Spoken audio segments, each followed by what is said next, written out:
આજે તો હું 21:30 વાગે ઉઠ્યો અને ઉઠતાની સાથે ગળામાં ખરેડી પડતી હતી. પછી હું ઘર બાજુ ચાલવા લાગ્યો અને ફ્રીજનો દરવાજો ખોલીને બાટલાની શોધમાં લાગી ગયો.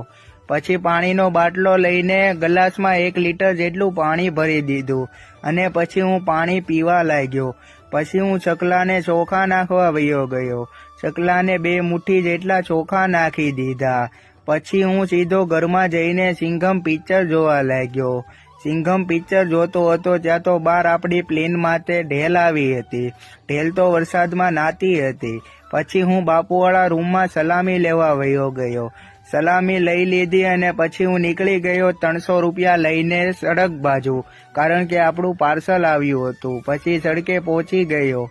ત્યાં તો આપણું પાર્સલ લઈને હું ઘર બાજુ નીકળી ગયો. આ પાર્સલમાં એક શર્ટ છે. ત્યાં તો 6:52 થઈ ગઈ, મને કઈ ખબર જ ના પડી.